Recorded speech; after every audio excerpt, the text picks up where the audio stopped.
Hey guys, what's up? So today we're showing the top best short trees 5, 11, 12, and 13 of the 13.6. The first tree is called Pusher, and basically this week, if you want to unify your devices, increase your productivity, even automate your home based on the content of notifications, this is a tweak for you. So doing work at your computer with your phone plugged in or in your pocket, especially having to repeatedly switch devices take time and interrupts your train of thought. As a student, Push helps me because most homework is online or via PDFs on my computer. It's faster and less distracted in 2 glance at the top right corner of my screen. On my computer screen, then pull my phone out. So basically this week allows you to unify your devices by displaying push notifications from your phone on your other device. So your computer, Android, TV, etc. So you have these features right here. So basically push the notifications on your computer. So you want to keep pulling out your phone and look at the notifications. So pretty cool. This is called Forward Notifier, and basically is made with the people who work at their desk in mind. So basically, let's just say focus, like the other tweak. If you work on a computer, it basically sends your notifications right on your desktop, so you can see what's important and not.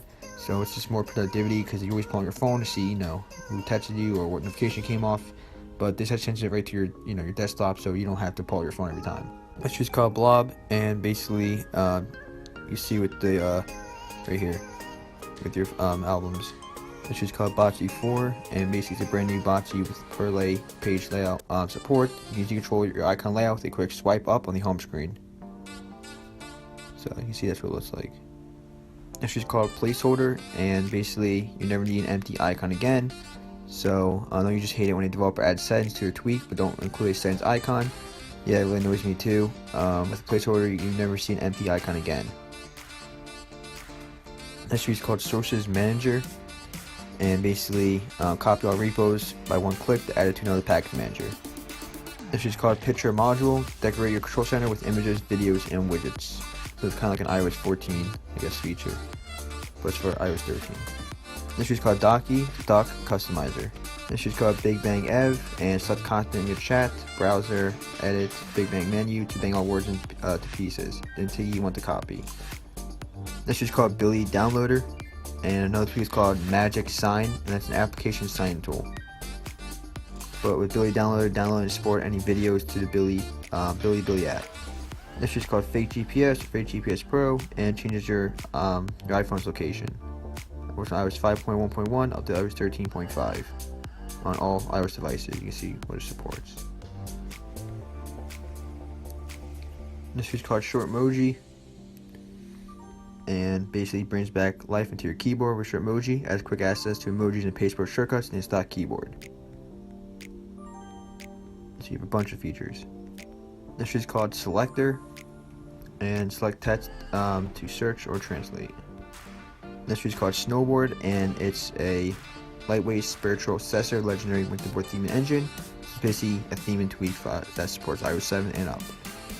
This is called Muse. It's a collection of HS widgets for music apps, so it supports Spotify, Music, and SoundCloud. This is called HS Widgets. Add today widgets or custom widgets to the home screen. This is called Fake GPS, and allows you to change your location on your iPhone or iOS device. This is called Find My iDevice, and basically delete sounds not a bug. No settings to configure. Place a system file but keeps a backup if we're applying it forward. So yeah, pretty cool. This is called Tweak Search. Search for tweaks and preferences organizers.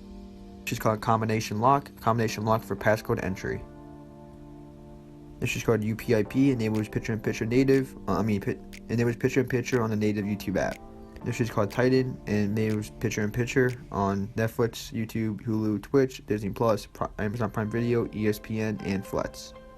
This is called Circuit for YouTube, and basically YouTube++ alternative. You have these features right here. This is called No Wi-Fi Run This Please, and basically this week you can choose which apps you should run only with cellular data. For example, automatically disconnect from the Wi-Fi when launching a specific app. This is called a Page 2 custom volume brightness toggles per app directly from the 3D touch menu. This is called Network Manage, forces 2G, 3G LTE connection from Control Center. This is called Finger Lock, and adds awesome features to your lock screen. So you read these features right here. This is called Colorize Chat, color in your chat. This is called Checkra1n Pro, and Apple hidden features to show the battery percentage inside the icon. I also have all these features right here. This is called Switcher Style Pro. Customized switcher style like iPads. You have these features for it. Some screenshots. This is called Modern Battery. Simple lightweight tweak that enables Apple's built-in modern battery view. This is called Battery Percent 13. A tweak to enable a hidden option from Apple to show the percentage of the battery in the status bar. And this tweak is called Battery Percentage X. Show battery percentage for the iPhone X. It's called Anatomy 3, also 3 Manager. In the last tweaks, I see a theme called Relapse UI and basically Windows Mobile 10 UI for a jailbroken iPhone iPad with iOS 13.0 up to 13.5.5 Beta 1 support. So it will change your iOS UI elements from stock ones to Windows Mobile UI elements. So these are the apps that are supported. So supported package managers, supported third-party apps, extras, dependencies. So that's what it looks like. So guys, thanks so much for watching. Catch you next one. Like, comment, subscribe, and peace.